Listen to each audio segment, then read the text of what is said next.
ग्रहण, चंद्र ग्रहण हो चाहे सूर्य ग्रहण हो, ग्रहण अगर पड़ता है तो परिवार में शास्त्रों में ऐसा वर्णन आता है कि गेरू, गेरू मतलब लाल चंदन। कौन सा चंदन? जम के बोलो जरा। लाल चंदन। ये गेरू तो बाद में आप लोगों ने उदर पे लगाना चालू करा, पर नियम ये है कि गर्भ में अगर बच्चा रहता है तो ग्रहण पड़ता है, चंद्र ग्रहण पड़े, सूर्य ग्रहण पड़े, तो जो नारी का गर्भ रहता है, भले वो 3 महीने का हो, 2 महीने का हो, 1 महीने का हो, 8 महीने का हो, 9 महीने का हो, 10 महीने का, नारी का अगर गर्भ है तो बुजुर्ग लोग भी कहते हैं, उनको ये भले नहीं मालूम होगा कि क्यों गेरू लगाते। गेरू नहीं, लाल चंदन की 3 रेखा नारी को अपने पेट पर खींच लेना चाहिए। क्या होता है तो कहा, बच्चा विपरीत पैदा नहीं होता, बच्चा स्वतंत्र स्वस्थ अच्छा पैदा होता है, सुखी पैदा। आप में से कितनी माताएं जो जानती हैं इस बात को? हाथ उठाओ जरा। जानती हैं सब कि जब गर्भ में बच्चा रहता है तो माताएं कह देती है, सास कह देती है, बेटा थोड़ा गेरू लगा लेना, पेट में थोड़ा सा गेरू लगा ले, थोड़ी सी मिट्टी लगा ले, थोड़ा सा कुछ पेट पर लगा ले, क्योंकि ग्रहण पड़ रहा है। क्यों? अगर ग्रहण पड़ी हुई संतान जन्म लेगी तो ये अपने ही धर्म का विरोध करेगी, सत्य का विरोध करेगी, गलत मार्ग पर चलेगी। और अगर शरीर पर एक त्रिपुंड लगा दिया गया, पेट पर ग्रहण के समय पर गेरू लगा दिया गया, लाल चंदन लगा दिया गया, तो जो बच्चा जन्म लेगा वो माता पिता के विरोध में कभी नहीं खड़ा हो सकता, धर्म के विरोध में कभी नहीं खड़ा हो सकता, सत्य सनातन धर्म के विरोध में कभी खड़ा नहीं हो सकता, हिंदू धर्म के विरोध में कभी खड़ा नहीं हो सकता, हमारे पक्ष में हमेशा बना रहेगा। सनातन धर्म का कुल में पैदा होकर, सनातनी होकर, हिंदू धर्म में पैदा होकर भी अगर कोई हिंदू धर्म का विरोध करता है तो समझ लेना कि यह ग्रहण की औलाद पैदा हुआ है, ये साधारण नहीं है, ग्रहण से पैदा हुआ है। इसलिए सनातनियों का भी विरोध करने के लिए खड़ा हुआ। और आप सबसे निवेदन है, जब ग्रहण पड़े गर्भ पर, भले गेरू की 3 लाइन खींच लो, चाहे लाल चंदन की 3 लाइन खींच लो, पर अपने गर्भ पर गेरू लगाना जरूरी होता है, क्योंकि बच्चा अपने माता पिता की भी नहीं सुनता अगर ग्रहण का भाव उस बच्चे पर पड़ जाए। अगर माता पिता को अपनी सेवा करवाना है तो गर्भस्थ बालक को जब ग्रहण पड़े तो शरीर पर थोड़ा सा त्रिपुंड लगा लेना चाहिए। क्यों?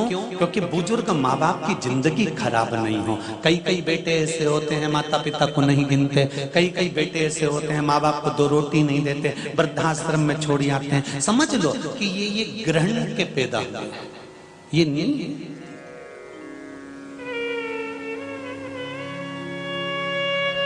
आप लोग जानते हैं ना माता, सत्यता में बोलो, जब ग्रहण का समय आता है तो आपने अपनी बहुओं को कहा कि नहीं कहा गेरू लगाने का? बोलो जरा, हाथ उठाओ, किस किस ने कहा ये बात? कहिए। आप लोगों को ध्यान में है, बुजुर्ग माता इस चीज को जानती हैं।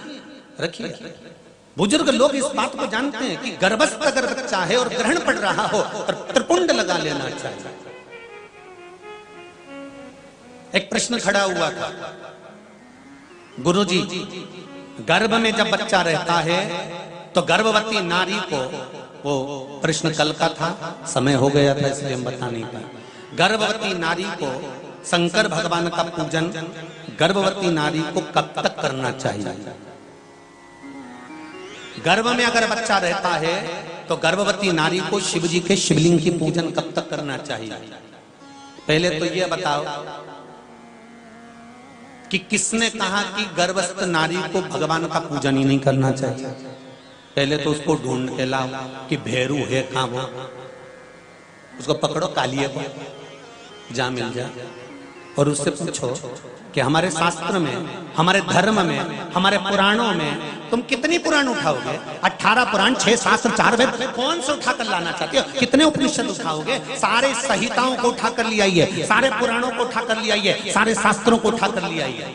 और अगर आपके पास में नहीं है तो सीहोर में आइए, कुबेरेश्वर धाम के लाइब्रेरी में बैठकर एक एक पुराण का अध्ययन कर कर जाइए, एक एक संहिता का अध्ययन कर कर जाइए, एक एक शास्त्र का अध्ययन कर कर जाइए। वहां सारी किताबें मिल जाएंगी आपको। आप पढ़ो और कौन सी पुराण में लिखा है हमको भी छाट कर बताओ कि गर्भवती नारी को शंकर का भजन नहीं करना चाहिए, गर्भवती नारी को शिव जी को नहीं छूना चाहिए। कहां लिखा है?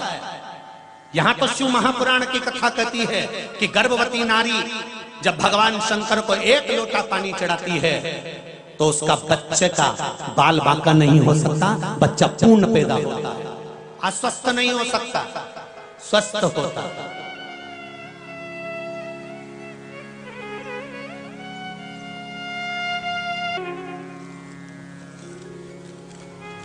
कौन कहता है कि गर्भवती नारी को भगवान शंकर की पूजन नहीं करना चाहिए? कौन कहता है शिव की आराधना नहीं करना चाहिए? दूर मत जाओ, सियोर वाले महाराज की मत सुनो, तुम अपने रायसेन की महारानी की सुनो, रत्नावली। क्या कहती है वो? जिस समय पर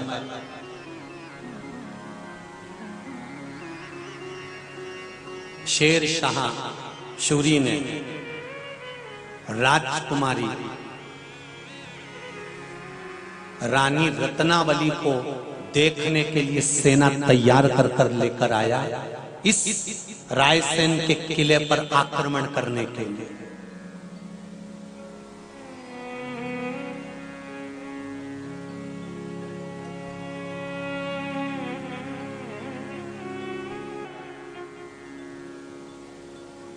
कि पूरनमल राजा की धर्मपत्नी रत्नावली का चरित्र इतिहासों में मिलेगा और शिव भक्त है वो। अगर मुझे मालूम होता तो रायसेन की इस पावन धरा पर मैं त्रिपुंड शिव महापुराण कथा नहीं करता, राजा पूरनमल और रत्नावली शिव महापुराण कथा कर कर जाता। मुझे मालूम नहीं था। जैसे इंदौर की धरा पर माहिल्या शिव महापुराण की कथा करी या पूरनमल रत्नावली की कथा कर कर जाता।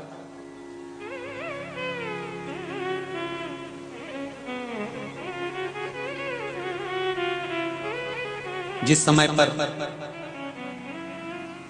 शेर शाह सूरी ने आक्रमण करा इस रायसेन की धरा पर, किले पर, तब रानी ने राजा से कहा, रत्नावली ने, स्वामी क्या बात है, आज आप बहुत चिंता में दिख रहे हो। पूरनमल कहते हैं, रानी शूरी आ रहा है, आक्रमण कर रहा है किले के ऊपर, सेना बड़ी बहुत बड़ी है रानी। और आपको मालूम है ये राजा ने, शूरी ने आक्रमण क्यों किया है? किले को नहीं पाना है। शूरी ने अगर आक्रमण किया है तो केवल तुझे पाना है।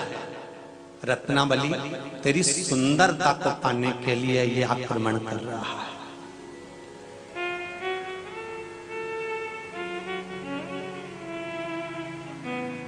अरे रायसेन वालों, तुम्हें तो गौरव से सीना तान कर चलना चाहिए कि तुम्हारे नगर की राजमाता राजकुमारी रत्नावली रानी अपने पति के हाथ में कटार देती है और कटार में सिंदूर भर देती है। क्या भरा था? बोलो मेरी माँ। सिंदूर।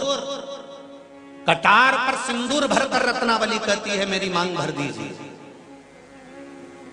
पूरनमल राजा कहता है, कटार से कोई मांग भरी जाती है राजकुमारी रानी रत्नावली? कटार से मांग भरी जाती है? रत्नावली कहती है, मैंने सुना है शिव उदार है,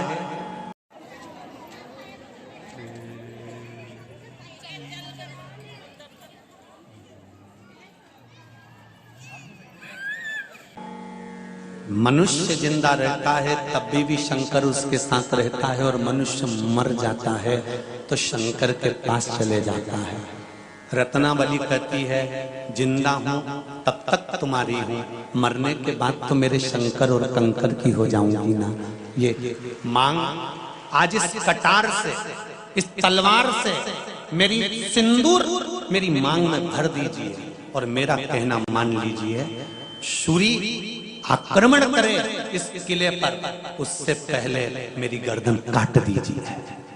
मांग भरने के बाद मेरी गर्दन काटना। और इतिहास गवाह है इस किले का कि पूरणमल राजा ने अपनी धर्म पत्नी की मांग भरी सिंदूर तलवार से, और उस तलवार से अपनी पत्नी का जब सिर काट रहा था तो कहते हैं एक कंकर में से भी पानी बह निकला था। वो कंकर कोई दूसरा नहीं था, मेरा देवाधिदेव महादेव शंकर जी था, कोई दूसरा नहीं था। रत्नावली का सिर कट गया, सूरी को क्रोध आ गया, सेना लेकर चढ़ गया किले के ऊपर, और राजा की 3 रानियां और थी, उनको पकड़ना चाहा।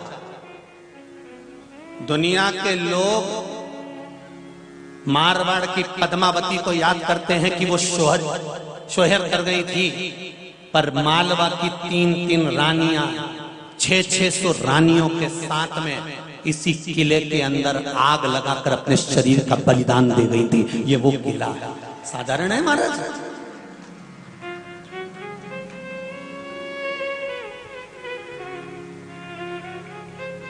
सहज नहीं है शिव। शंकर का अनुमोदन, शंकर का भजन, शंकर का कीर्तन, शंकर का स्मरण। और मेरा निवेदन है, आप भी अगर शंकर का भजन कर रहे हो, शंकर का कीर्तन कर रहे हो, शंकर का नाम जाप कर रहे हो, शंकर का स्मरण कर रहे हो, साधारण नहीं हो सकते। लाखों लोग बैठे हुए हैं, और जितने कथा पंडाल में बैठे हैं उनसे भी लाखों लाखों करोड़ों लोग शिव महापुराण की कथा आस्था चैनल पर, फेसबुक और यूट्यूब पर श्रवण कर रहे हैं। उनसे निवेदन करूंगा, एक लोटा पानी अगर शंकर भगवान को चढ़ा रहे हो, एक चावल का दाना भी अगर आप शिव जी को चढ़ा रहे हो, एक बेलपत्र भी अगर आप शंकर भगवान को समर्पित कर रहे हो, और एक पुष्प की पंखड़ी भी आप शिव को दे रहे हो, तो ये शंकर कभी खाली नहीं जाने देता, इसका फल कभी ना कभी दे ही देता। वो शिव है, वो शंकर।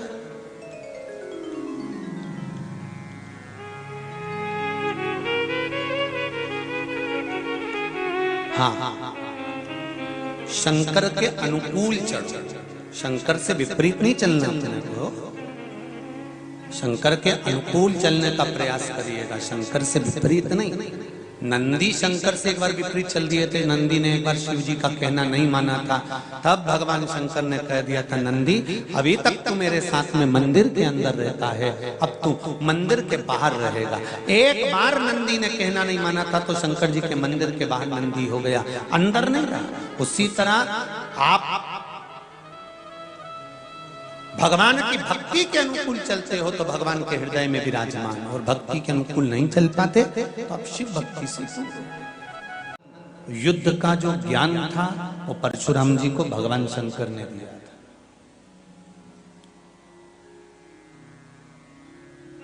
अब जरा विचार करिएगा जरा शिव महापुराण की पावन चरित्र पर, कि परशुराम अवतार भगवान नारायण का 6ठा अवतार है, अर्थात भगवान विष्णु, भगवान नारायण युद्ध का अगर कौशल सीखने आ रहे हैं,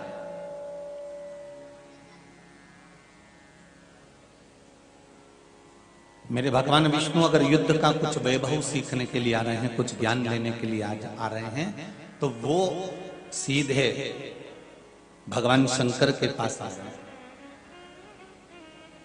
भगवान शिव के पास। और भगवान शंकर ने परशुराम जी को बहुत ज्ञान दिया, ऐसी कोई विद्या नहीं थी जो परशुराम जी को नहीं सिखाई, प्रत्येक ज्ञान परशुराम जी को दिया गया।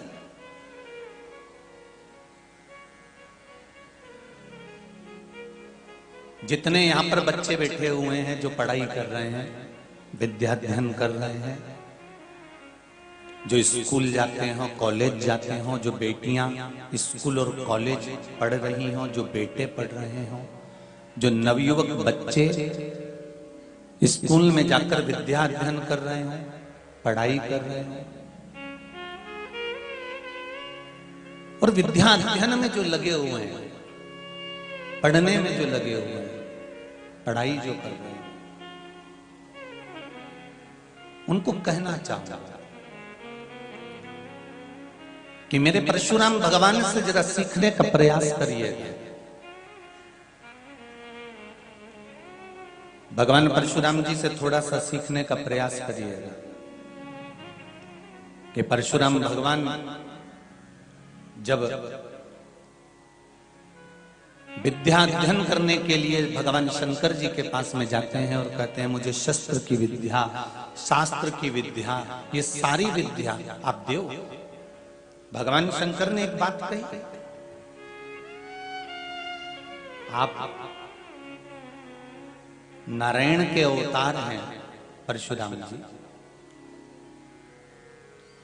स्वयं विष्णु के अवतार हैं।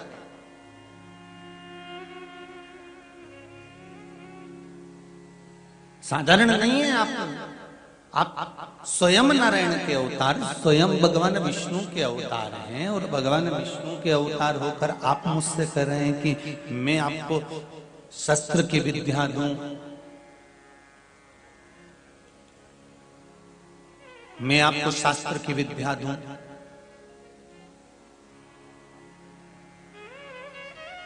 ठीक है,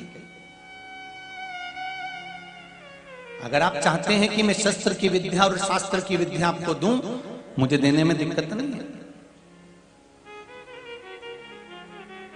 क्या आपके पिता जमदग्नि जी ने मेरे पास भेजा है? हाँ, श्री परशुराम भगवान कह रहे हैं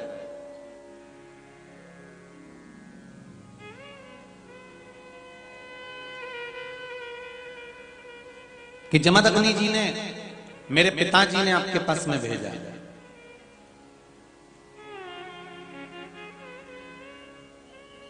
और जब मेरे पिता आपके पास में भेजे हैं तो कुछ विश्वास रखकर मेरे पिता ने यहां भेजा,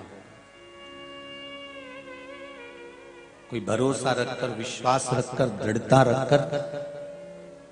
एक स्कूल में बच्चों को पढ़ने के लिए, एक गुरुकुल में बच्चों को विद्याध्ययन करने के लिए, एक स्कूल के अंतर्गत बच्चों को जब विद्या के लिए भेजा जाता है तो माता पिता पूर्ण तरह से विश्वास कर लेते हैं कि हाँ, ये बच्चा यहाँ पढ़कर प्रबल बन सकता है।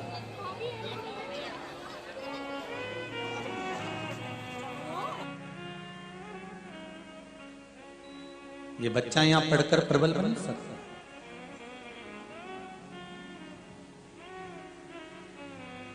उसको ये ज्ञात हो जाता है।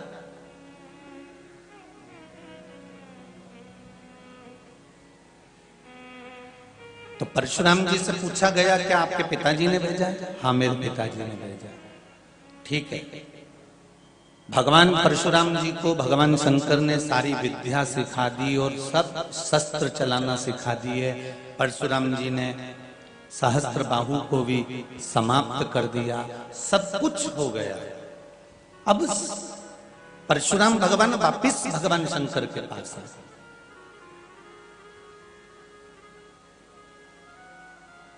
शिव के परम उपासक थे। आप में से कई लोग ऐसे होंगे जिन्होंने कोई गुरु मंत्र नहीं लिया होगा अभी तक भी। आप में से कई लोग ऐसे होंगे जो गुरु मंत्र नहीं ले पाए। कितने लोग बैठे हैं ऐसे जिन्होंने गुरु मंत्र नहीं लिया, जिन्होंने नहीं लिया अभी तक? ठीक है, कोई कारण होगा इसलिए नहीं लिया होगा। शिव महापुराण की कथा कहती है, बहुत समझदारी रखिएगा इस चीज के लिए।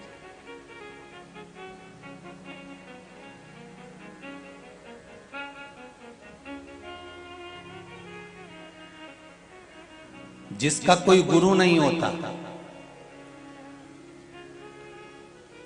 संसार सागर में आने के बाद लोग सोचते हैं कि हम किसको गुरु बनाएं। आज का जमाना बड़ा विचित्र है, किसको गुरु मंत्र लें, किससे कहें। जब कोई गुरु नहीं मिलता तो जैसे परशुराम भगवान ने, भगवान नारायण छठा अवतार परशुराम है, परशुराम भगवान ने जैसे शंकर को गुरु मान लिया था, आप भी शिव को गुरु मान सकते हैं।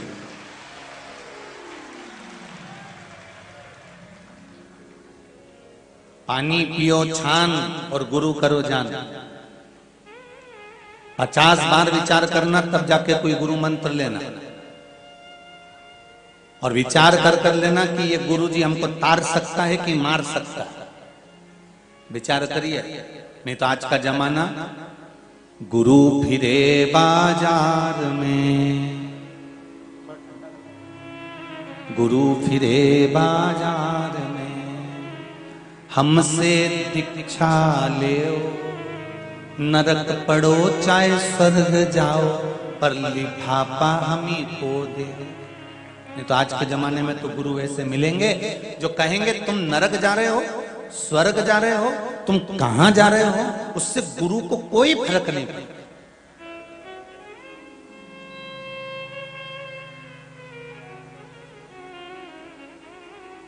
उसको तो केवल एक मतलब है कि तुम धन क्या दे रहे हो, तुम संपदा क्या दे रहे हो।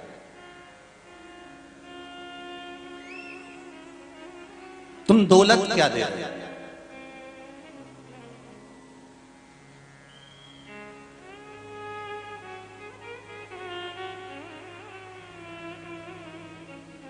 बहुत ध्यान देना एक कथा में। राम जी के मंदिर जाओगे तो हो सकता है कोई पूछ सकता है कि तुम भगवान राम को काय का भोग लेकर आए। कृष्ण मंदिर जाओगे तो हो सकता है कोई पूछ सकता हो कि आप भगवान कृष्ण को काय का भोग लेकर आए।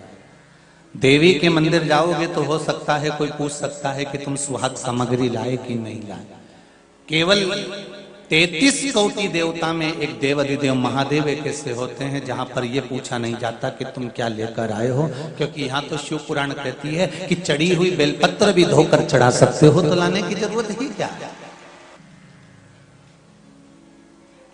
गुरु को यह मतलब नहीं होता कि तुम्हारे पास में कितनी संपदा है, गुरु को यह मतलब नहीं होता कि तुम्हारे पास में दौलत कितनी है, गुरु को यह मतलब नहीं होता कि तुम्हारे पास में वैभव कितना है, तुम्हारी सत्ता कितनी है, तुम किस ओहदे पर बैठे हो, तुम किस पद पर बैठे हो, तुम्हारी कितनी फैक्ट्रियां चल रही हैं, तुम्हारी कितनी दुकानें चल रही हैं, तुम्हारे कितने मकान हैं, तुम्हारे पास में कितनी जमीन, कितनी जायदाद, कितनी दौलत, कितनी संपदा है, तुम किस पद पर बैठे हो।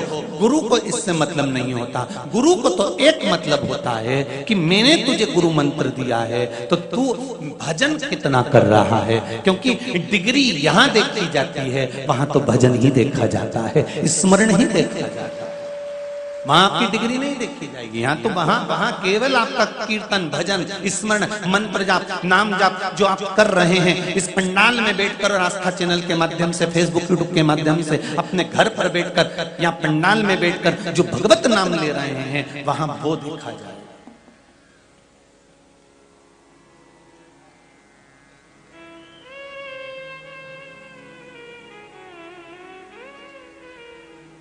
महाराज परशुराम भगवान ने खूब प्रेम से, आनंद से, खूब भक्ति में सब कुछ सीखा, सारा राजसी ठाट, सहस्त्र बाहु के प्राण भी ले लिए, कई बार छत्री विहीन भी करा दिया।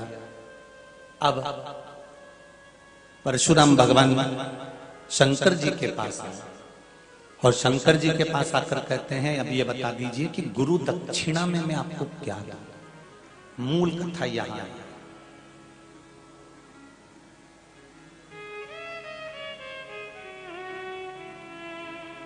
गुरु दक्षिणा में मैं आपको क्या दूं।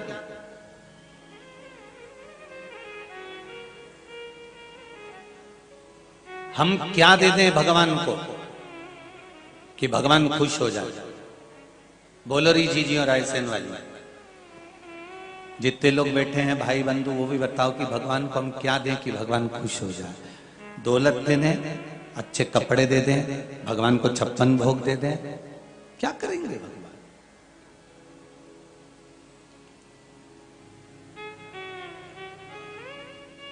किसी ने कहा भगवान कृष्ण को भोजन अच्छा लगता है तो भगवान को 56 भोग दे दो। भगवान के तुम्हारे 56 भोग का करूंगा क्या। द्रौपदी के यहाँ जाता हूँ, आधा चावल का दाना खाता रहता हूँ, 10,000 ब्राह्मण का पेट भर देता हूँ एक ही बार में। तो तुम्हारे चावल का एक दाने से मैं दुनिया का पेट भर सकता हूँ, तो तुम्हारे भोजन की मुझे जरूरत नहीं है। किसी ने कहा भगवान को वस्त्र दे दिए जाएं, तो भगवान कहते हैं जब द्रौपदी का चीर खींचा जा रहा था, एक उंगली उठाई थी और 9,999 साड़ियां देकर आ गया था। एक उंगली से जब मैं 9,999 साड़ी दे सकता हूं तो मेरी तो अभी इतनी सारी उंगलियां बची हुई है। फैक्ट्रियां कपड़ों की तो मेरी खुद चल रही हैं। मुझे तुम्हारे कपड़े नहीं चाहिए, मुझे तुम्हारा भोजन नहीं चाहिए। किसी ने कहा भगवान को रतन दे दो, माणिक दे दो, सोना चांदी दे दो। भगवान के तुम्हारे रतन का करूंगा क्या? जिस समय पर मेरा विवाह लक्ष्मी जी के साथ में हो रहा था तो समुद्र देव ने रत्नाकर ने इतने रतन दे दिए थे विवाह में, इतना सोना चांदी, इतना हीरा पन्ना आभूषण दे दिया था कि मेरे पास रखने की जगह नहीं थी। तो जब लक्ष्मी मेरे चरणों में पड़ी हुई है तो मुझे तुम्हारे रतन भी नहीं चाहिए। भगवान कहते हैं मुझे वो दो जो मेरे पास में नहीं है। जिसके पास में जो चीज नहीं होती उसको वो दिया जाता है तो संभाल के रखता है। तुम्हारे पास में लाल कलर की साड़ी नहीं होगी, कोई लाल देगा, तुम संभाल के रखोगे। तुम्हारे पास में पीली साड़ी नहीं होगी, पीली देगा, तुम तुरंत उसकी पालकी को सब बनवा के तैयार कर लोगे, चोली वोली सिलवा लोगे, सब पूरी तैयारी कर कर रख लोगे। जैसे जिस कलर का वस्त्र तुम्हारे पास में नहीं है वो अगर किसी ने दिया तो तुमने संभाल के रखा, और वस्त्र देने वाले ने दिया और तुम्हारे पास में वो वस्त्र पहले से था, लाल कलर पहले से था, पीला कलर पहले से था, तो तुमने देखा अच्छी है तो बहू को दे दी, और अच्छी है बेटी को दे दी। अगर वो साड़ी थोड़ी भी गड़बड़ है तो तुमने भागवत जी पे चढ़ा दी। क्योंकि जो चीज काम की नहीं होती वो भगवान को चढ़ाई जाती है। जो सिक्का कहीं नहीं चढ़े, जो नोट फट गया, गल गया, सड़ गया, जो कहीं नहीं चलेगा वो आरती में चढ़ेगा।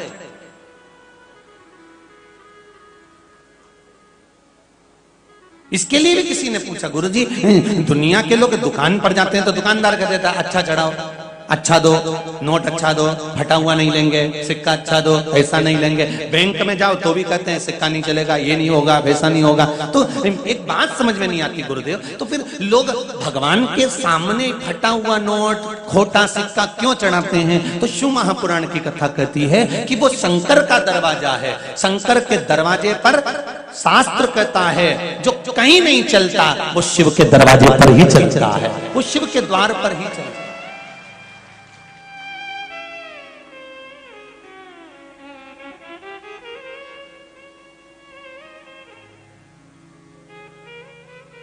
सारे खोटे ही चलते हैं। तुम अंदाजा लगा लो, भगवान विष्णु ने भगवान नारायण की जब शादी हुई, भगवान कृष्ण की जब शादी हुई, आप लोग तो कथा सुने हो ना, सब लोग भागवत रामायण गीता सब सुनिए। तुम लोग बताओ कि भगवान राम की शादी में कितने भूत गए थे, कितनी चुड़ैलन गई थी? बोलो जरा, जम के बोलो रे। भगवान विष्णु की शादी में कोई भूत प्रेत गए थे? भगवान कृष्ण की शादी में कोई भूत प्रेत गए थे? नहीं। केवल एक ही शादी थी 33 कोटि देवताओं में देवाधिदेव महादेव की शादी, जिसमें सबसे पहला निमंत्रण रायसेनी भेजा था। यही भेजा था, सबसे पहला निमंत्रण गया था।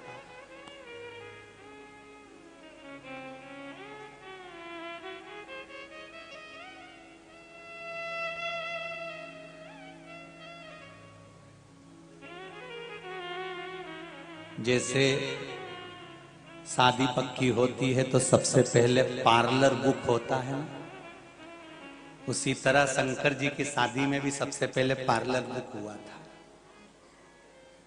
और वो पार्लर कोई दूसरा नहीं था, संसार।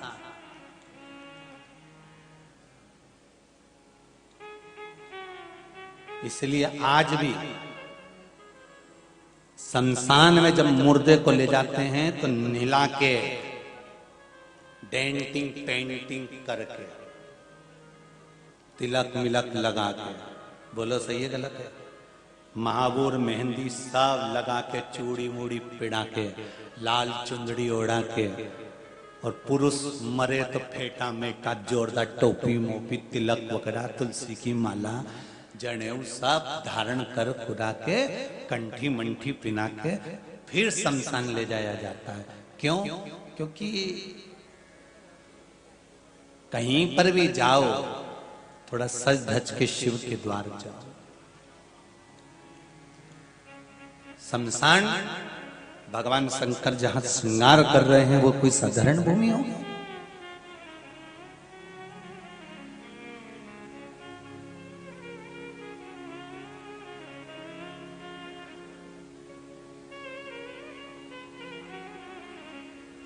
आप में से कितने लोग हैं जो शादी के बाद ससुराल से पहली बार मायके गए हों और मायके नहीं गए हों, उसकी जगह तुमने कह दिया हो कि मुझे मायके नहीं जाना, मेरी शादी हो गई, मैं ससुराल में रहूंगी और ससुराल में रहूंगी, इसके सिवाय मैं कहीं नहीं जाऊंगी, मैं मायके भी नहीं जाऊंगी। कोई है ऐसा जिसने किया हो कि मायके नहीं जाऊंगी? जाऊंगी, मायके पहुंचो। केवल एक थी, वो थी माता पार्वती, जो अपने पति भगवान शंकर से कहती हैं कि मुझे मायके नहीं जाना। मेरी विदाई जब हुई थी तो मेरी विदाई में मेरी मां ने एक शब्द कहा था कि जहां तेरी डोली जा रही है उसी जगह से तेरी अर्थी जा। मेरी मां ने विदा के समय पर कहा था।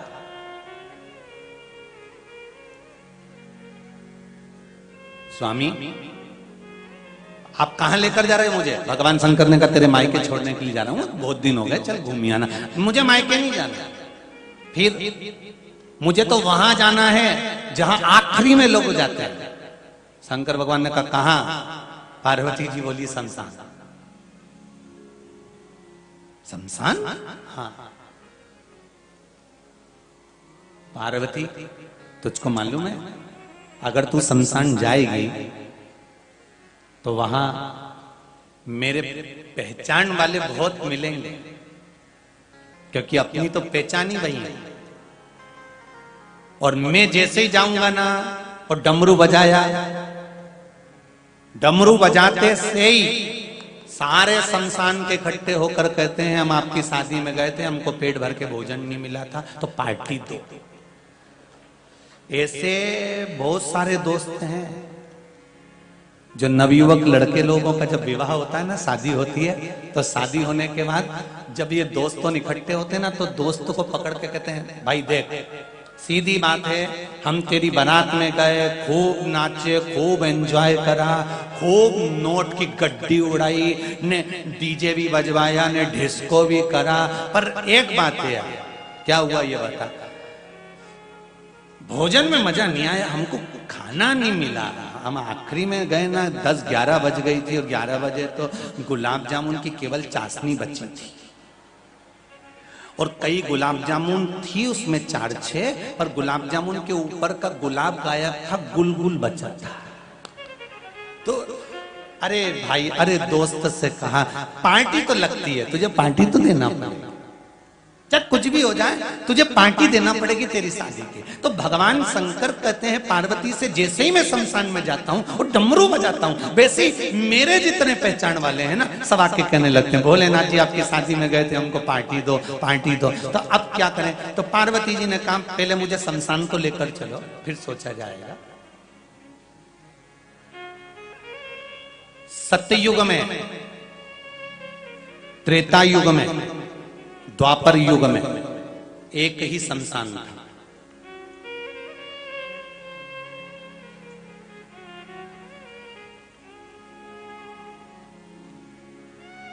वो कौन सा शमशान था? जम के बोलते जाओ। सत्ययुग में, त्रेता में, द्वापर में एक ही शमशान था, वो शंकर भगवान का नंदन वन काशी वाराणसी। केवल त्रेता, सतयुग और द्वापर का एक ही शमशान था। एक स्कंद पुराण उठाकर देखिए, देवी भागवत उठाकर देखिए, पद्म पुराण उठाकर देखिए, गर्ग संहिता उठाकर देखिए, ब्रह्मवेत्ता पुराण उठाकर देखिए। आप जितनी पुराणों को उठाकर देखेंगे और अगर आपके हाथ में काशी खंड लग जाए तो आप उसको जब पढ़ने के लिए बैठेंगे तो आपको प्राप्त होगा कि त्रेता में, द्वापर में, सतयुग में एक ही शमशान।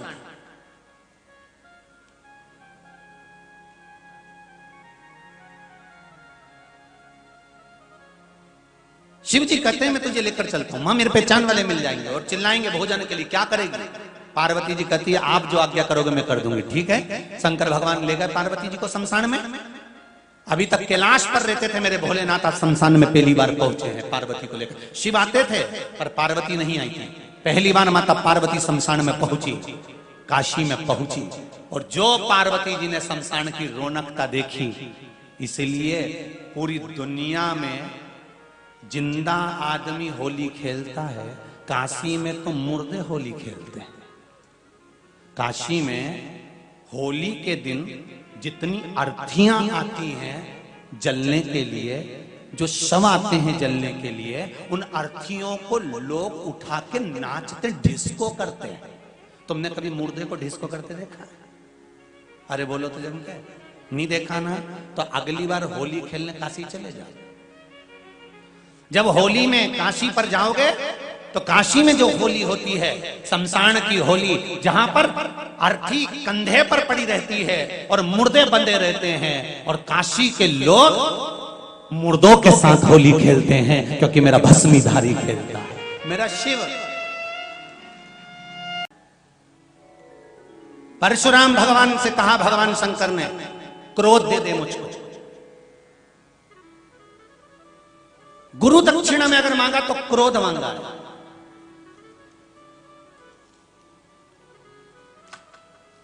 गुरु दक्षिणा में अगर कुछ प्राप्त कर रहे हैं तो तेरा क्रोध दे दो। और आपसे निवेदन है शंकर जी के मंदिर में जाना तो दे देना। क्या? अपना अहंकार, अपना क्रोध, अपना अहम। क्योंकि मनुष्य के पास खुद का कुछ भी नहीं है, केवल खुद का अहंकार है। वो शिव को दे दो शंकर भगवान।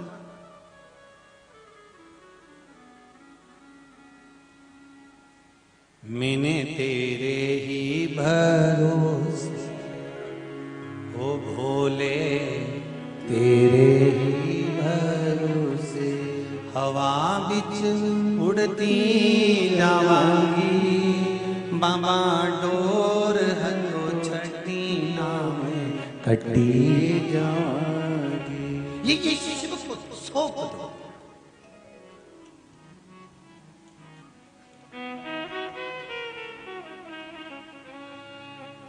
रोकर जिंदगी मत निकालना, मुस्कुरा कर निकालना। हंसना हर कोई नहीं सिखाएगा, रोना सब सिखा देंगे कि रो।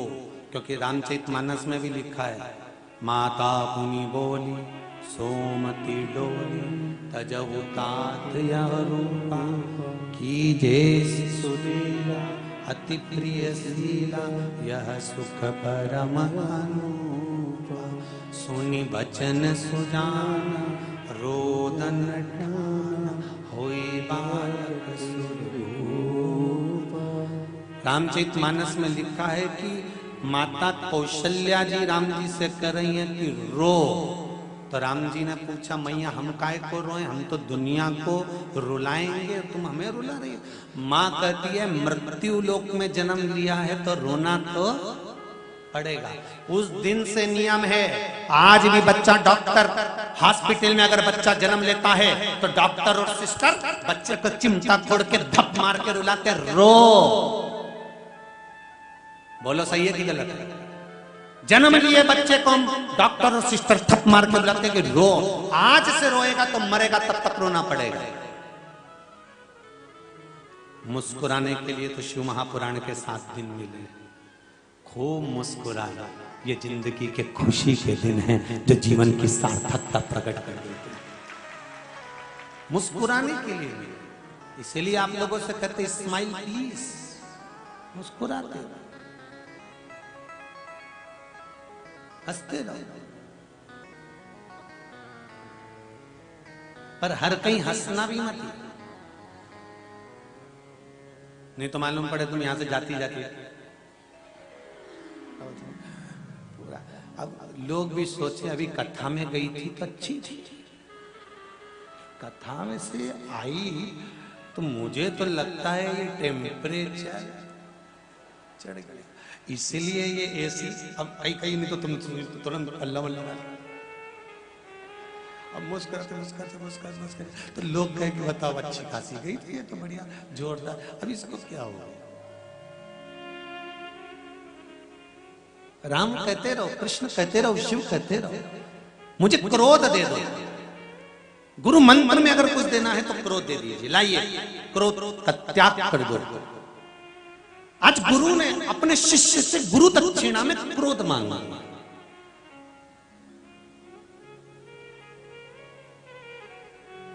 देव देगा क्रोध।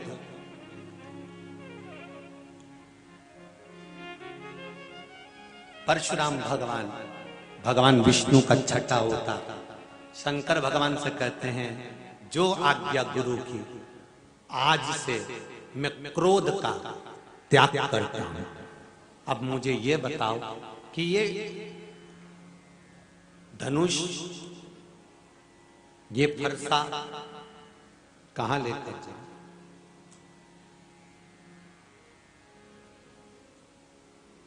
क्या करूं मैं इतना?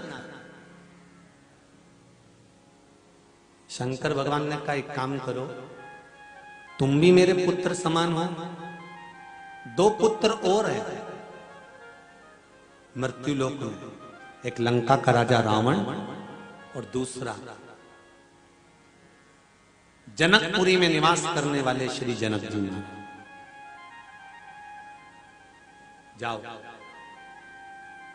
तुम्हें जो अच्छा लगे, तुम्हारा धनुष आप उनको दे दो। अरे अब तुम्हें क्रोध नहीं करना, अब तुम्हें तप करना, साधना करना।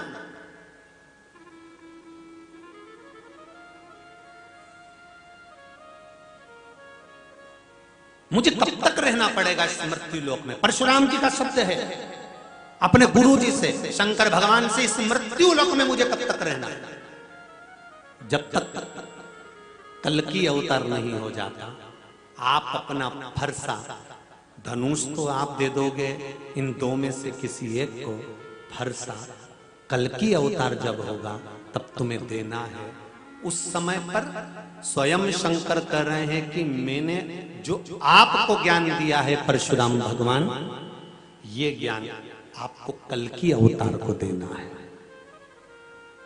जो ज्ञान आपको मिलता है, आप अगर दूसरे को प्रदान करते हो तो इससे बढ़कर कोई सुख नहीं। कोई बीमार पड़ा है, आपने फोन कर जैसे वो पत्र में आया कि बहन ने फोन कर बोला भाभी पशुपति व्रत करो। अगर कोई बीमार पड़ा है, किसी को कोई कष्ट है, किसी को कोई बीमारी है, किसी को कोई रोग है, किसी को कोई तकलीफ आ गई, तो आप कह सकते हो मैंने कथा में सुना है।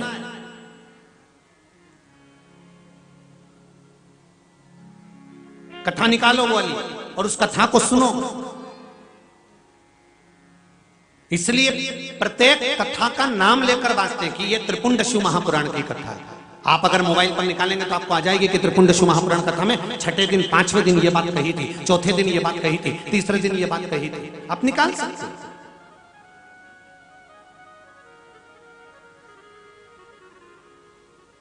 शिव पंचामृत महापुराण की कथा है, आप निकालकर सुन सकते हो। अगली हरि का द्वार शिव महापुराण कथा है, आप सुन सकते हो। तो आप उसमें से कुछ प्राप्त कर दूसरे को दे सकते हो कि भैया मैंने ये, और दे रहे हैं लोग। मैं सब जितने जितने यहाँ पर नवयुवक बच्चे बैठे हैं, नवयुवक बेटे बेटियां बैठे हैं, इनको धन्यवाद देना चाहूंगा कि आप लोग शिव महापुराण की छोटी छोटी क्लिप काटकर अच्छी अच्छी बातों को निकालकर संपूर्ण जनमानस में इंस्टाग्राम के माध्यम से, व्हाट्सएप के माध्यम से, फेसबुक के माध्यम से, यूट्यूब के माध्यम से आप दे रहे हो, बांट रहे हो। अच्छी चीज ही दे रहे हो ना, कोई बेकार तो नहीं दे रहे। और अच्छा दोगे तो अच्छा प्राप्त होगा।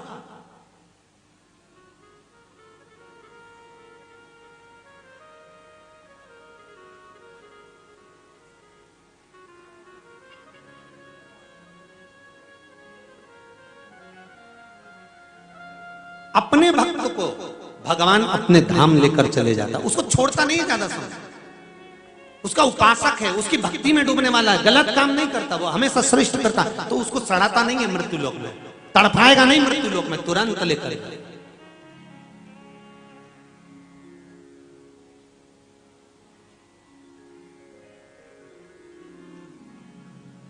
एक आपके यहाँ भी पहले एक वो श्रीवास्तव जी हुए हैं, देवी प्रसाद करके कुछ, वो शिव मंदिर जाते थे, देवी शरणा, तो शिव मंदिर जाना, अनुमोदन करना, प्रार्थना करना, शिव भक्ति में डूबे रहना। मैं कहता हूं इनके परिवार वालों को इनके जाने का दुख नहीं होना चाहिए, इनको तो ये प्रसन्नता होना चाहिए। जाना तो सबको है, कोई आगे जाएगा कोई पीछे जाएगा, प्रसन्नता इस बात की होना चाहिए कि जो शंकर की आराधना करते करते चले जाता है उसका फिर संसार में जन्म नहीं होता, वो शिव का हो जाता है, शिव के पास।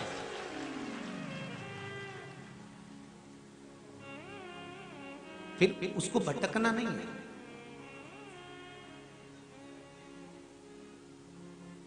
मेरे भोले तेरी नौकरी सबसे बढ़िया है, सबसे बड़ी ओ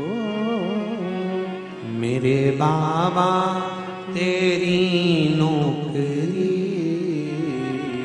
सबसे बढ़िया है, सबसे खरी, तेरे दरवाजे की चाकरी सबसे बढ़िया है, सबसे। इसके लिए एक पत्र है, देखिए,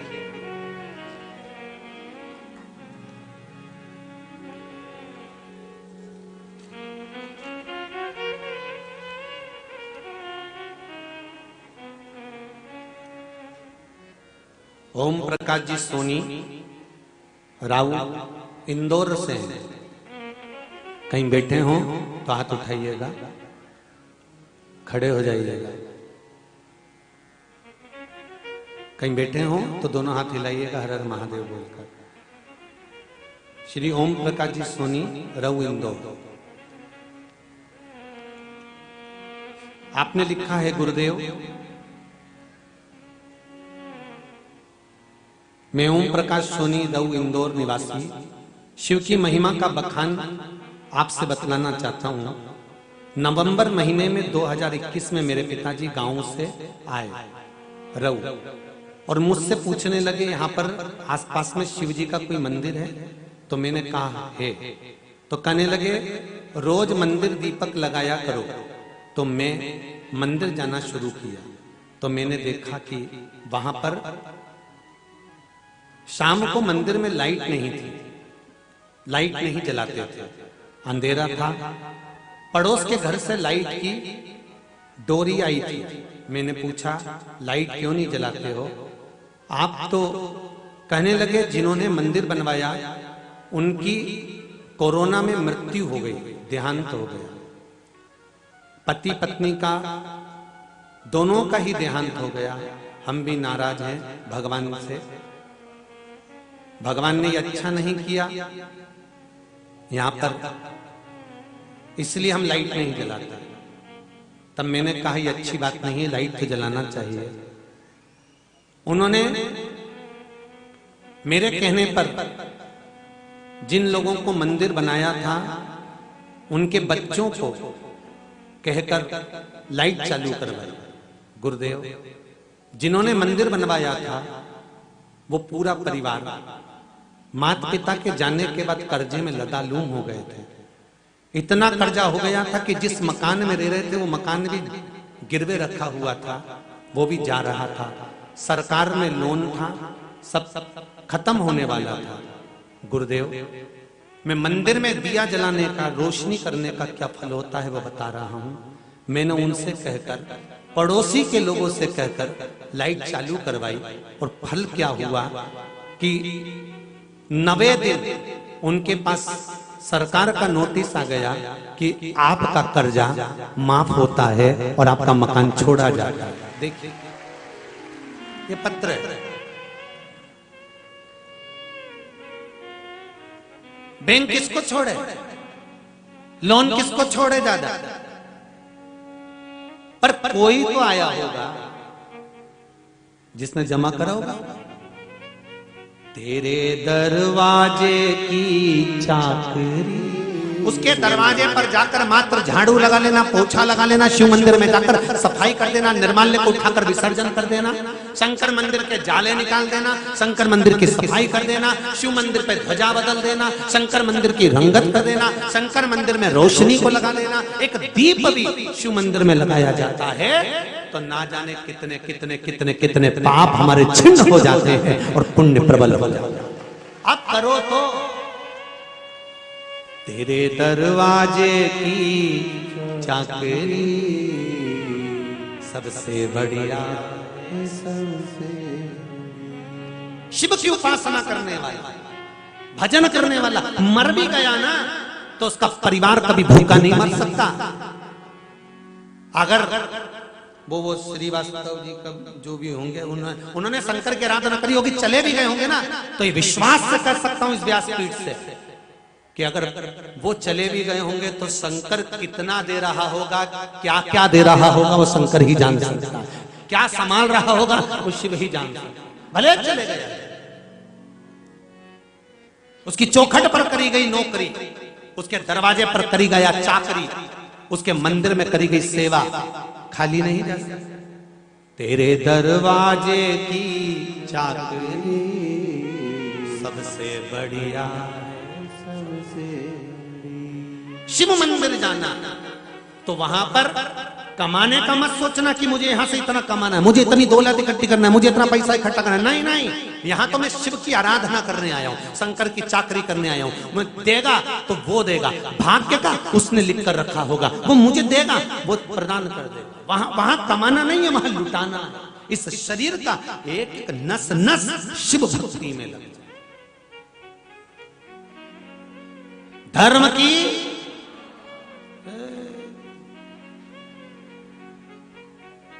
की अधर्म का, प्राणियों में विश्व का कब होगा?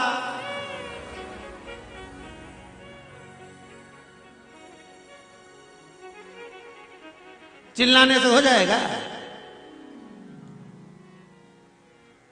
तुरंत कह दिया कल्याण हो जाएगा, पर वो कल्याण कब होगा जो होना है। कहने से नहीं हो सकता, चिल्ला रहा धर्म की जय, वो कहते हम सुधरेंगे। अब तुम थोड़ी ना बोलने वाले हो, बहुत चतुर हो तुम रायसेन के, हम सुधरेंगे, युग सुधरेगा, हम बदलेंगे, युग बदलेगा, कब बदलेगा उसका इंतजार करो। बस यही करना रह गया है कि इंतजार नहीं, थोड़ा बदलाव हमको लाना पड़ेगा, आगे हमको आना पड़ेगा, भजन हमको करना पड़ेगा, सतमार्ग पर आने वाली पीढ़ी को हमको चलाना पड़ेगा, तब सुधरेगा। चिल्लाने से नहीं होगा। परशुराम जी, आपको दोनों में से जो अच्छा लगे उसको पिनाक दे दो, उसको धनुष दे दो, क्योंकि क्रोध तब तुमने छोड़ दिया, क्रोध का तो तुमने त्याग कर दिया। ले जाओ इस धनुष को। परशुराम भगवान धनुष लेकर चले, सबसे पहले लंकाधिपति रावण के आ गया और रावण के पास पहुंचे तो रावण एक ऋषि को पूछा, इसने क्या गलत कर दिया जो तुम इसको मृत्यु दंड दे रहे हो? रावण कहता है, ये यज्ञ करा रहा था, उस यज्ञ में सबकी आहुति दे रहा था, मेरे नाम की आहुति नहीं थी। मैं भी तो विशर्वा का पुत्र हूं, मेरा भी तो पिता इतना ऋषि था, तो उसके बेटे के नाम की आहुति होना चाहिए। परशुराम भगवान ने कहा,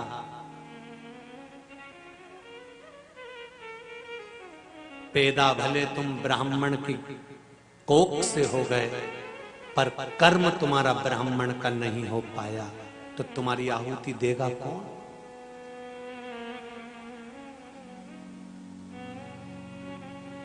कभी भगवान ने ये नहीं सोचा कि इधर से जो हवा चलेगी वो ब्राह्मणों को छूती हुई जाएगी, इधर से हवा चलेगी वो क्षत्रिय के लिए रहेगी, इधर से हवा चलेगी वो वैश्य के लिए रहेगी, उधर से हवा चलेगी वो शूद्र के लिए रहेगी। कभी भगवान ने नहीं कहा कि समुद्र का पानी, नदी का पानी, तालाब का पानी, बावड़ी का पानी, कुएं का पानी, हापसी का पानी, बारिश का पानी ये ब्राह्मण के लिए रहेगा, ये क्षत्रिय के लिए रहेगा, ये वैश्य के लिए रहेगा, ये शूद्र के लिए रहेगा।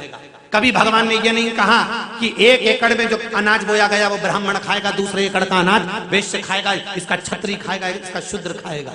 भगवान ने हवा, पानी, अन्न, पृथ्वी कभी ब्राह्मण, क्षत्रिय और वैश्य देखकर नहीं दी, शूद्र देखकर नहीं दी।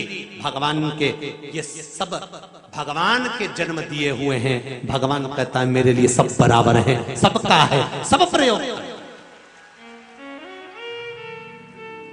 हवा केवल ब्राह्मण, क्षत्रिय और वैश्य, शूद्र के किसी एक वर्ण की नहीं है। हवा सबके लिए, जल सबके लिए है, वायु सबके लिए है, अन्न सबके लिए है।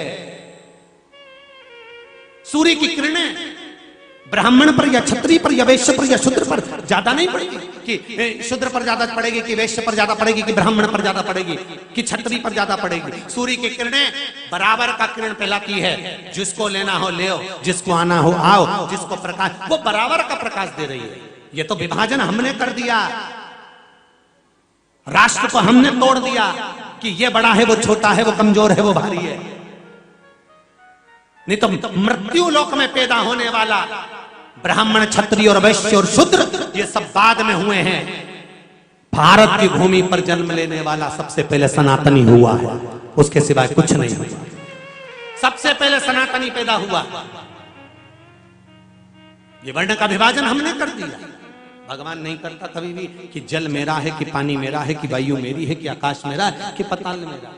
भगवान कहता सर्व सबके लिए, जिसको ग्रहण करना है उसके लिए। शिव महापुराण किसके लिए?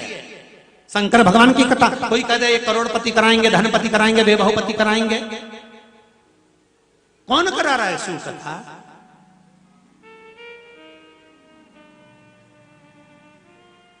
कौन करा? सब इकट्ठे हो गए। किसी ने कुछ लगाया होगा, किसी ने कुछ लगाया होगा, किसी ने कुछ लगाया होगा। किसी एक व्यक्ति की नहीं, कथा शिव की है, शंकर ने करा ली है। शिव को कराना थी। मुझे तो लगता है ये कथा अमरनाथ सेवा समिति भी नहीं करा रही। मुझे तो ये लगता है ये कथा वो बैठा है ना ऊपर, वो सोमेश्वर, उसने करवाई ये कथा, वो करवा रहा है और वो बाँच रहा है और वही सुन रहा है, कोई दूसरा नहीं करवा सकता।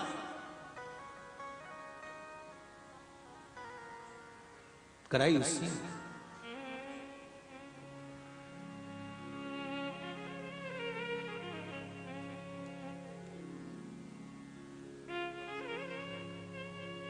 यहां भी वही लेकर आया। तुम सब विचार करके बैठे थे एक दिन जाऊंगी, नवरात्रि चल रहे हैं, घर में बहुत काम रहता है, फिर देखूंगी टाइम मिलेगा तो कथा में जाऊंगी। दूसरे दिन जैसे 1 बजी ना तो अंदर से हिलोरे आने लगे, चली जा। वो हिलोरे कोई दूसरे ने नहीं दिए, वो मेरे ओघड़दानी है ना शंकर जी, वो पास में आके बोलता रहा क्या कर रही है? हरियो कमला चली जा, जा जा। ओ बिमला, ओ भेरू, दुकान कब तक चलाएगा? चले जा, जरा शटर नीचे गिरा और पहुंच जा। और आज वास्तव में इतने सारे भेरू आए, ढेर सारे भेजता धक्का लगाने का काम इसका है। जाओ पहुंचो, स्मरण करो, भजन करो, कीर्तन करो, मंत्र जाप करो, नाम जाप करो, जाइए। धनुष लेकर पहुंचे तो ऋषि को रावण मृत्यु दंड दे रहा था। परशुराम भगवान ने पूछ लिया क्या कर रहे हो? ये इस ऋषि ने मेरी आहुति नहीं दी इसलिए मृत्यु दंड दे रहा हूं। हो परशुराम भगवान ने कहा रावण तुम पर मेरा एक एहसान है, भूल गए क्या? रावण कहने लगे मैं कभी नहीं भूलता परशुराम भगवान आपके एहसान को। याद करो मेरा एक एहसान है, सहस्त्रबाहु से छुड़वाया था तुमको। अगर मैंने तुम पर एक एहसान करा था तो आज तुम मुझ पर एक एहसान कर दीजिए, उस एहसान का फल अदा कर दीजिए। परशुराम भगवान कहते हैं तुम इस ब्राह्मण ऋषि को छोड़ दीजिए, इस ऋषि को छोड़ दो। ठीक है, आप कहते हो मैं छोड़ देता हूं, आप कैसे आना हुआ ये तो बता दो। परशुराम भगवान कहने लगे मेरा धनुष देना था, शिव जी ने कहा था मेरे दो भक्त हैं, एक रावण एक जनक, इन दोनों में से किसी को भी दे दो, इसलिए मैं आपको देने आया था, पर अब नहीं दूंगा। ज्ञान उसी को दिया जाता है, अच्छी चीजें उसी को दी जाती है, शेरनी का दूध उसी पात्र में रखा जाता है जो पात्र श्रेष्ठ होता है।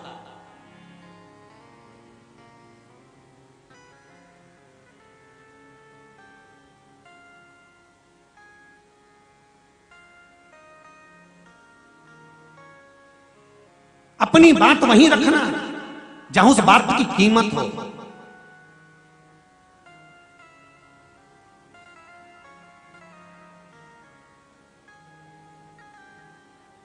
अब मैं ये धनुष नहीं दूंगा, लेकर चल दीजिए। सीधे जनक जी के यहां पहुंचे। जनक जी के यहां जाते से जनक जी के राजपाट में जो देखा, जनक जी का जो भाव और विश्वास देखा,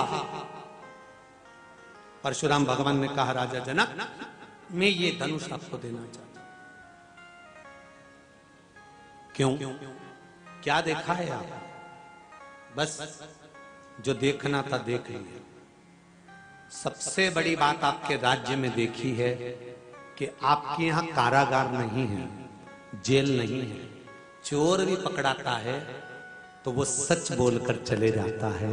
इससे जोरदार राज्य किसी का नहीं हो सकता। राजा जनक, इसलिए मैं ये धनुष आपको देता हूं, आपको दूंगा ये धनुष। अगर राजा प्रबल है तो फिर क्या सोचो, ये लो धनुष। राजा जनक जी ने कहा इस धनुष को आप ही रख दीजिए, एक स्थान पर रख दिया। परशुराम भगवान ने राजा जनक को आशीर्वाद दिया, तुम्हारे इस दरवाजे पर इस धनुष को छूने के लिए परशुराम जी कहते हैं स्वयं राम आएंगे, एक दिन इसी दरवाजे पर पहुंचेंगे। शंकर का अगर प्रसाद, शंकर की शिव महापुराण की कथा, मेरे शिव का नाम अगर आपके दरवाजे तक पहुंच गया है, शंकर की चौखट तक श्री शिवाय नमस्तुभ्यम पहुंच चुका है, शंकर का मूल मंत्र आपके घर तक पहुंच चुका है, तो समझ लेना एक दिन शिव भी आपके दरवाजे पर पहुंच जाएंगे। आपको ढूंढने जाने की जरूरत नहीं है, शिव आपके दरवाजे पर पहुंचेंगे, शंकर आपके दरवाजे पर पहुंचेंगे।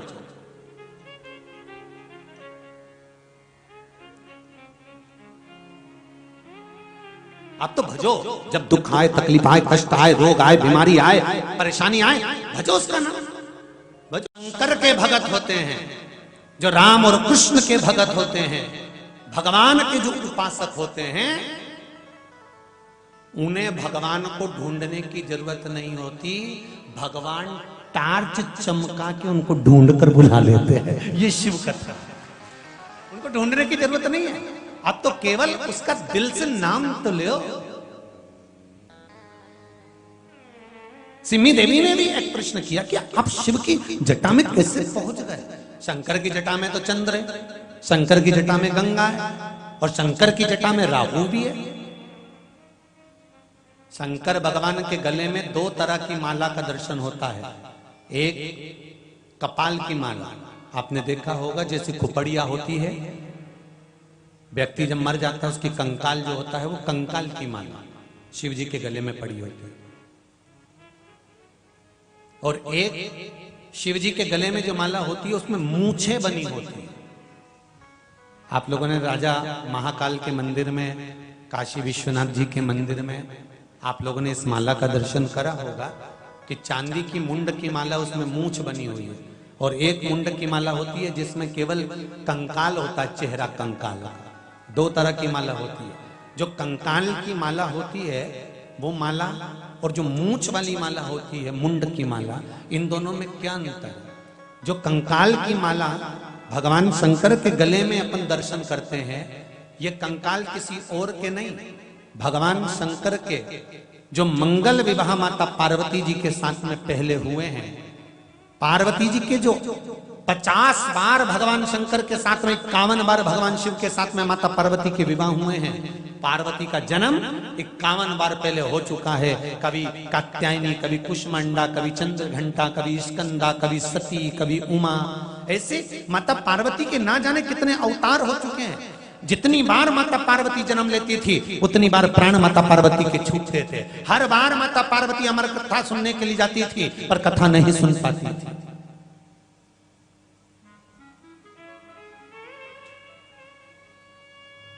ये माता पार्वती का जो ये अवतार है, पार्वती अवतार, ये तो 52 नंबर का है, 52वें नंबर का। इससे पहले 51 तो चले गए।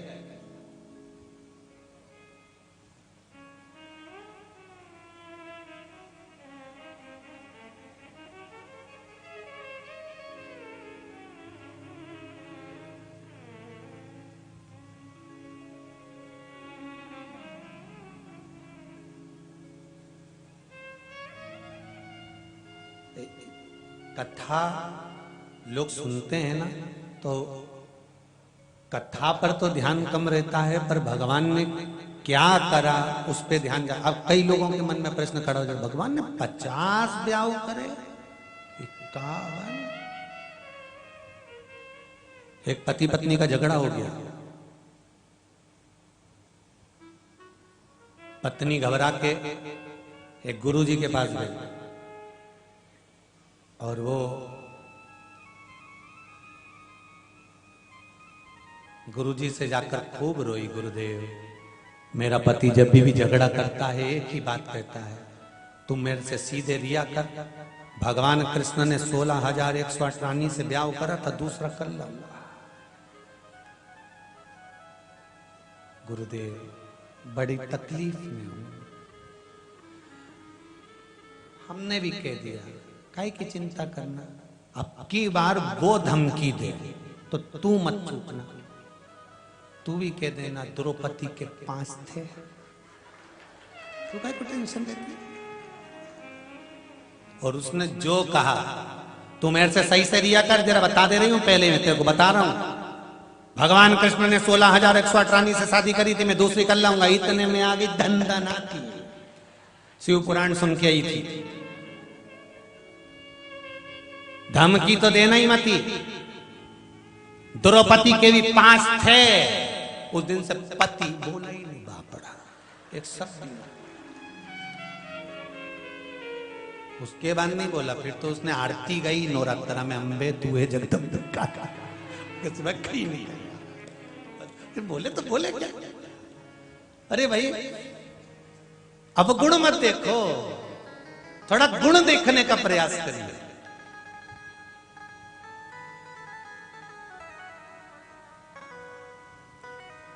थोड़ा अच्छा ढूंढने का प्रयास करिए। पर जिसकी चित्तवृत्ति में अच्छा भरा ही नहीं होगा तो बच्चा ढूंढेगा कैसे। कलकत्ता में कहा था, जैसा चश्मा लगाओगे वैसा दिखेगा। पापी को पापी, कपटी को कपटी, बेईमान को बेईमान, ईमानदार को ईमानदार, धर्मात्मा को धर्मात्मा, पुण्यात्मा को पुण्यात्मा दिखता है। साहूकार को साहूकार, सत्कर्मी को सत्कर्मी दिखता है, ढोंगी को ढोंगी, प्रपंची को प्रपंची दिखता है, ईमानदार को ईमानदार दिखता है। आपकी दृष्टि जैसी होगी सामने वाला वैसा दिखेगा।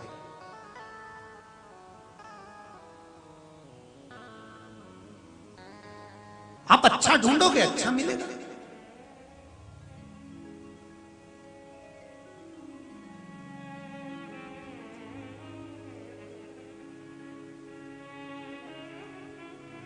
दुनिया कितना भी अपशब्द कहे, दुनिया कितना भी ताना दे, कितनी भी गाली दे, कितना भी आड़ा टेढ़ा बोले, आपके लिए चाहे हमारे लिए, दुनिया का कोई संसार में ऐसा मानव नहीं जन्मा जिसके ऊपर उंगली नहीं उठाई गई हो।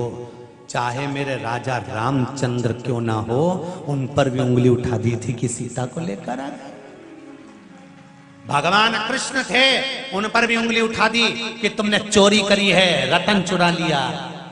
सत्यजीत ने चोरी का इल्जाम लगा दिया। जब दुनिया के लोग परमात्मा को नहीं छोड़े तो जी अरियो रायसेन वाली, कोई तुम्हें और हमें छोड़ेगा? ना जाने कितने कौवे तैयार बैठे होंगे कि बस पाड़ा मरे और हमके छीछड़े निकाले। ना जाने कितने इंतजार में बैठे होंगे कि महाराज कोई ना कोई गलती कर दे और हम छीछड़े निकलना चालू करें। ऐसे ना जाने कितने कौवे बैठे हैं इंतजार।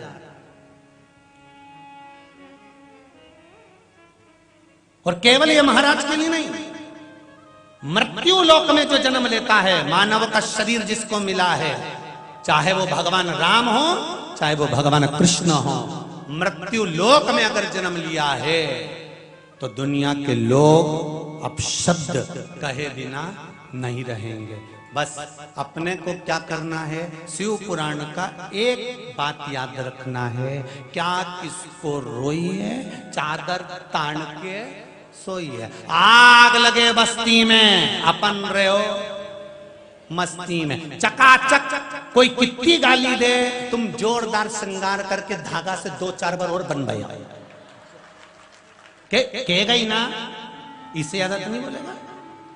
कोई कितना भी अपशब्द के, तुम ऐसी मुंडी करके ऊपर ककड़िया धर के बैठ जाए 2 घंटा बोलेगा ही ना। कोई कितना भी अपशब्द के, तुम तो अपनी मस्ती में मस्त होके बढ़िया जोरदार ठेठा मीठा बांध के, जिससे अपनी नी पटे नी ऊकी दरवाजे से निकल के जोरदार जाओ, राम राम जी चलो कहीं चलो। आज नुक्ता है बेई जी, क्या नुक्ती झड़ेंगे, चलो तुम तो ऐसी खुश रहो जी। क्या रखा है, छोटी सी जिंदगी में मनुष्य तब चला जाएगा मालूम नहीं पड़ेगा, और नुक्ती से वो रायता बन जाएगा कब किसी को पता नहीं है। पक्का है, परमानेंट है कि मरने पर रायता बनेगा ही, और नुक्ती का ही बनेगा, क्योंकि अलग से नुक्ती बनाने की जरूरत ही नहीं पड़ती। जो मीठी बनती है उसमें से नमकीन निकाल के रायते में डाल देते हैं, 1 में 2 काम हो जाता है। तो मुस्कुराओ मत ही, चाहे हम हो तो तुम्हारा रायता तो सबका बनना, और 1-2 ना तो ढुलकना है, तो उसमें क्या सोचा।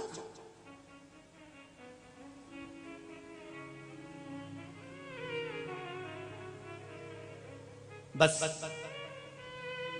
इतना याद रखिए, एक हमारे भोले बाबा, दूजी गौरा रानी सरकार, हमारे 2 ही रिश्तेदार। इसके सिवाय कोई संबंध नहीं, कोई नाते नहीं, कोई कुटुंब नहीं, कोई कबीला नहीं। कहे कहने वाला, अब शब्द कहने वाला कहेगा, ताने देने वाला देगा, और कौवा निगाह रखेगा। रखने दो, आप अपनी मस्ती में डूबना। ना तो आपको सियोर वाले महाराज से मतलब होना चाहिए, ना सियोर वाले महाराज को आपसे मतलब होना चाहिए। और केवल सियोर वाले महाराज से मतलब नहीं, संसार के किसी महाराज से आपको मतलब नहीं होना चाहिए। आपको तो देव अधिदेव महादेव से, राम और कृष्ण से मतलब होना चाहिए, भगवान से मतलब रखना। ये मनुष्य शरीर इंसान का शरीर, मानव का शरीर है। इंसान के शरीर से गलती हो सकती है, पर परमात्मा से गलती नहीं हो सकती।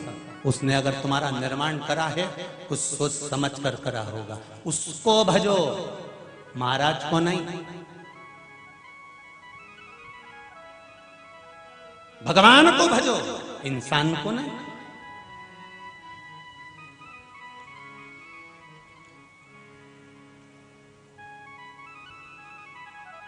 कहा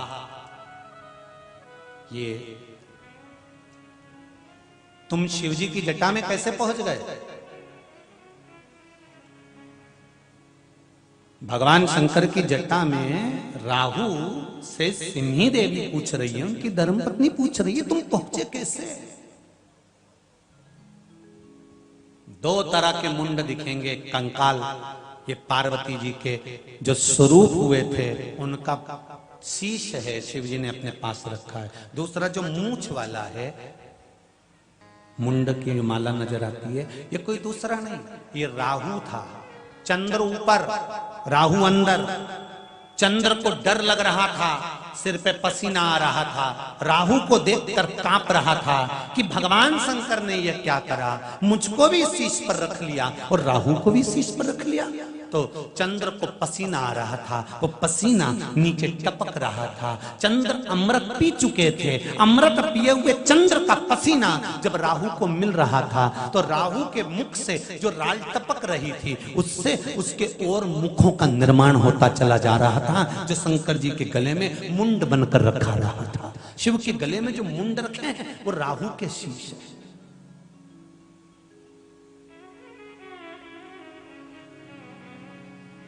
अमृत पियोगे तो अमृत दोगे, विष पियोगे तो विष दोगे,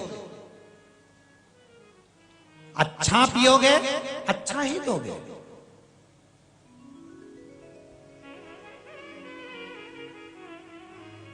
एक राजा ने एक महल बनाया, नगर के सेठ जी को बुलाया, पूछा महल कैसा बनाया? बहुत जोरदार, पर इसमें एक कमी है। क्या? दरवाजा छोटा रख दिया। राजा ने पूछा इससे क्या होगा? सेठ जी बोले जब तुम मरोगे तो तुम्हारी अर्थी कैसे निकलेगी?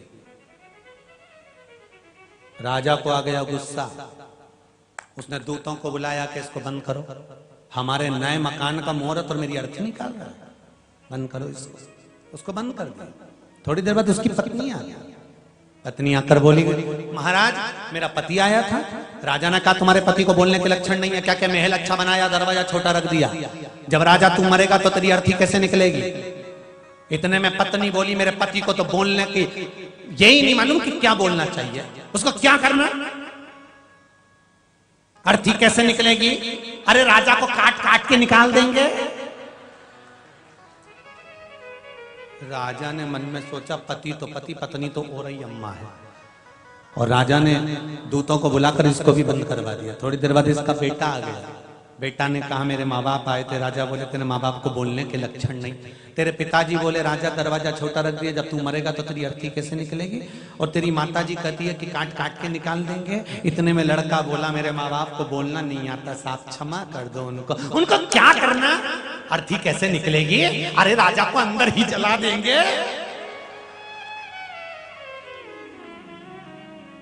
राजा तो बेचारा चक्कर खा के नीचे गिर गया। उसको समझ में आ गया कि इनको किसी को बोलना नहीं आता। तो ये जो विचार है, ये सोच है। दुनिया के लोग कई लोग दुनिया के ऐसे ही पड़े हुए हैं जो बन के बैठना तो बहुत कुछ चाहते हैं पर बोलना आज तक नहीं समझ पाते, जान नहीं पाते। ये बुरा ही सोचेंगे, अच्छा नहीं सोचेंगे। अमृत होगा तो आप अमृत दोगे, विष होगा तो विष दोगे। तुम्हारे पर्स में रुपये होंगे तो तुम खुला पैसा होगा तो खुला दोगे, और नोट होगा तो नोट दोगे। उसी तरह तुम्हारे पास जो होगा तुम वही तो दोगे। अच्छा व्यक्ति अच्छाई देता है और बुरा व्यक्ति बुराई देता है।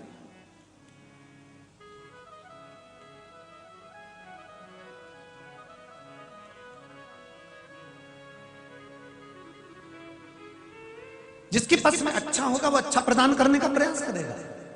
सिमी देवी ने कहा आप शंकर भगवान की जटा में बैठे हुए, इसमें आपने शिव जी का क्या दिया? शंकर भगवान को क्या प्रदान करा आपने? आप तो राहु हो, राक्षसों की गिनती में आते थे। वो तो अमृत पी गए, शीश कट गया इसलिए देवताओं की गिनती में आ गए। अमृत पीने के कारण देवताओं की गिनती में आ गए। थे तुम राक्षसी, असुर ही थे।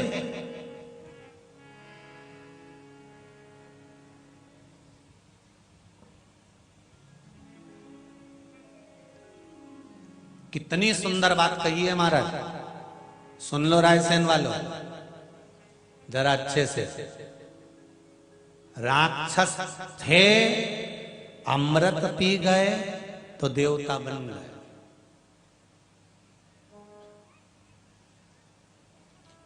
अभी भी कुछ नहीं बिगड़ा राक्षसों का। एक बार शिव महापुराण का अमृत जिसने पी लिया समझ लो वो शंकर का हो गया, देव बन गए। देव। मैंने तेरे ही भरोसे ओ बाबा, तेरे ही भरोसे हवा बिच उड़ती जावांगी बाबा, डोर हथो छठी में कटी जावांगी। अमृत मिला है, अमृत लुटाओ। मिला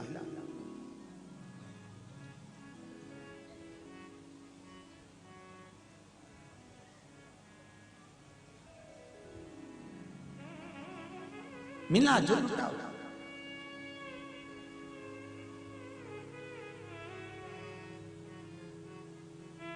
अमृत है नाम प्रभु का, इसे छोड़ विष पीना, हरि नाम नहीं तो जीना क्या, प्रभु नाम नहीं तो जीना क्या। ये अमृत प्रभु के नाम का अगर मिल गया है तो इसको अपनी जिंदगी में उतारने का प्रयास करो। कितना सुंदर संवाद है। काशी के राजा ब्रह्मदत्त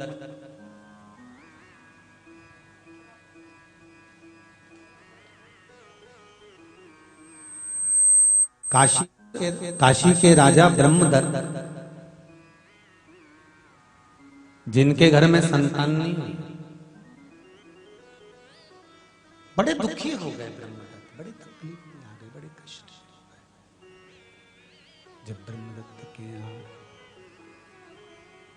जब ब्रह्मदत्त के यहाँ संतान नहीं हुई, बड़े दुखी। अब जब व्यक्ति के यहाँ संतान नहीं होती ना, तो पहले वो सारे देव धामी सब करियाए। देव धामी से अगर फर्क नहीं पड़ता तो फिर कहीं भूत प्रेत के पास जाए, फिर कहीं गलत जगह पर पहुंचता है, और गलत जगह पर पहुंचकर वहां से चाहता है कि यहां से मुझे कुछ मिल जाए। मिला।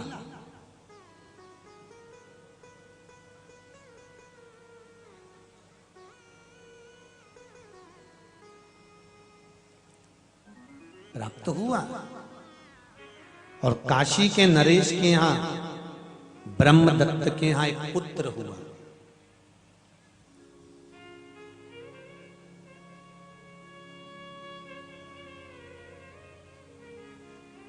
जिसका नाम था दृष्ट कुमार। लोग उसको बोलते थे दुष्ट कुमार।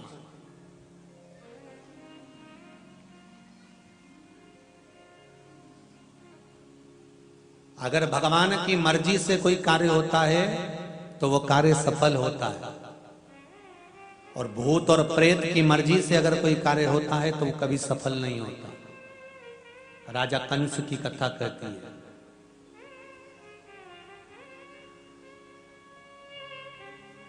कंस का जन्म कैसे हुआ था? कंस की माता राजमाता थी। रजस्वला धर्म आया था।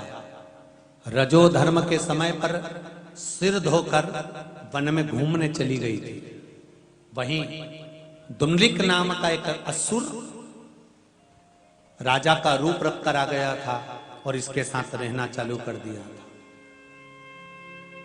गर्भ ठेर गया, तब दुमलिक असुर सामने आकर खड़ा हो गया कि तुम्हारे गर्भ में मेरी औलाद है। कंस की मां ने उस गर्भ को नष्ट करने का विचार कर लिया कि मैं इसको समाप्त कर दूंगी। कंस की मां से दुर्मलिक नाम के राक्षस ने कहा, तुम्हारे गर्भ में संतान है, इसको मत मारो, तुम्हें मारने की जरूरत नहीं पड़ेगी। इसी के बल पर भगवान कृष्ण का अवतार होगा।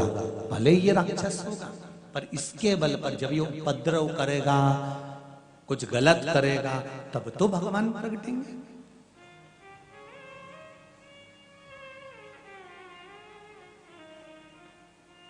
अगर देवताओं की मर्जी से कोई जन्म होता है ना तो देव तुल्य होता है, और अगर देवताओं की मर्जी से संतान जन्म नहीं लेती, कहीं तुमने जाकर कहीं आड़ी टेढ़ी जगह भूत प्रेत वालों के यहाँ अन्य जगह पर गलत जगह पर जाकर तुमने विनती कर ली, निवेदन कर लिया, संतान भी हो गई, पर वो संतान तुम्हें सुख देने वाली नहीं होगी। इसलिए भगवान से निवेदन करना, भोलेनाथ हे मेरे शंभु, हे मेरे त्रिकालदर्शी, हे मेरे कैलाशी, हे मेरे अविनाशी, हे मेरे शंकर, कृपा करना। अगर संतान देना तो ऐसी देना जो मेरे नाम रोशन करे, भगवत भजन करे, स्मरण करे, सनातनी हो, भगवत भजन करने वाली हो, और मुझे जीवन में सेवा करने वाली, सुख देने वाली, दुख देने वाली नहीं। आज यहां वाराणसी के, काशी के राजा ब्रह्मदत्त के यहां संतान हुई जिसका नाम था दुष्ट कुमार। लोग उससे दुष्ट कुमार कहते थे। जब बड़ा हुआ इतना अपशब्द कहता था, इतना आड़ा टेढ़ा कहता था, लोगों को मार देता था, काट देता था। 2-4 बार ब्रह्मदत्त के यहां खबर गई, रानी के पास खबर गई, आप अपने बच्चों को संभाल लो, ये बच्चे श्रेष्ठ नहीं हैं, ये बच्चा ठीक नहीं है, पर सुनने को तैयार नहीं। जिसके पास में बहुत ज्यादा धन होता है ना, उसके बच्चे को अगर कोई आड़ा टेढ़ा कह देता है तो वो क्रोध कर जाता है। कई बार देवरानी जेठानी में भी विवाद हो जाता है। मेरे बेटे से कुछ कहने की जरूरत नहीं, अपनी औलाद को देख लेना, मेरे छोरे से कुछ मत बोलना। अरे भाई, देवरानी और जेठानी में तो यह बात होना चाहिए कि अगर जैसे ही तुम्हारे बेटे के बारे में कुछ मालूम पड़े तो तुमको देवरानी की पीठ थपथपाना चाहिए कि बहुत अच्छा करा जो तूने बता दिया, आज संभाल लूंगी तो आगे मेरी जिंदगी और मेरा बुढ़ापा संभल जाएगा। अगर आज संभल गया तो मेरा बुढ़ापा भी संभलने में देरी नहीं लगेगी, संभल जाए।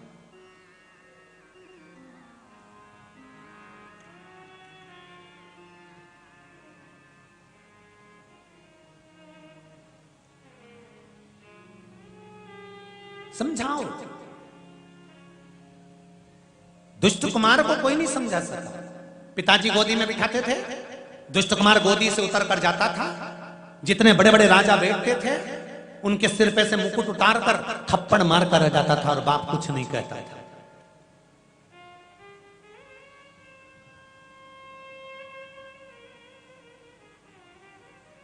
अंदर से रोते थे राजा, अंदर से रुदन आता था ब्रह्मदत्त को कि मेरी संतान ऐसी है। पत्नी को जाकर कहा कि इसको समझाओ। पत्नी ने भी समझाना चाहा पर नहीं समझा। एक दिन सैनिकों के साथ कहता है कि मैं मृगा करने के लिए जाऊंगा, मैं वन करने के लिए जाऊंगा, और वन में पहुंच गया। वन में पहुंचा, चारों तरफ आंधी और तूफान चलने लगा, और दुष्ट कुमार कहते हैं कि मुझे तो ये नदी में नहाना है, तालाब में, नदी में अब्बी के अब्बी नहाना है। सैनिकों ने कहा युवराज कहां से नहा लोगे, हवा चल रही है, तूफान आ रहा है, नदी में बमंडर चल रहा है, तुम कह रहे हो नहाना, मुझे तो अब्बी नहाना है। सैनिकों ने मन में सोचा इस दुष्ट को तो नदी में ही ठंडा कर ही देते हैं, पीछे ही छूटेगा इससे। ले गए इसको नदी में, जैसे ही नहाने के लिए गए, दुष्ट कुमार जैसे ही पानी में डूबने लगा, उसको पानी में छोड़ा, निकलकर वापस आ गया, इसको बहा दिया पानी में।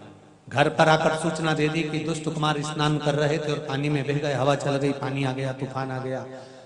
खूब ढूंढने के लिए सैनिक लगाए, दुष्ट कुमार नहीं मिला। एक लकड़ी बह रही थी, उसको दुष्ट कुमार ने पकड़ लिया, उस पर बैठ गया। अच्छा, भगवान की कृपा इतनी भारी है कि दुष्टों के लिए सबकी तैयारी है। जो अच्छा व्यक्ति होता है ना, इसके जीवन में दुख बहुत सारे होते हैं, और जो दुष्ट व्यक्ति होता है ना, इसकी सब लाइन क्लियर होती है, सब लाइन। क्यों? कारण भगवान कहते हैं कि अच्छा जो व्यक्ति होता है, भगवान चाहते हैं कि अब इसको मैं बड़ा दुख दे दूं, कष्ट दे दूं, और उस कष्ट में तपाकर निखार कर भगवान कहते हैं इसको मैं अपना बना लूं, फिर अगला जन्म इसको पृथ्वी पर नहीं दूंगा, मेरे बैकुंठ में इसको संजो कर रख लूंगा। और जो दुष्ट होता है ना, इसको भगवान और पाप करने के लिए आगे बढ़ाते चले जाते हैं कि और करे और करे और करे। जितना ये पाप करता जाएगा, जितना पाप कर्म करता जाएगा, उतना इसके लिए अच्छा होगा, जिससे फिर जन्म लेगा, फिर जन्म।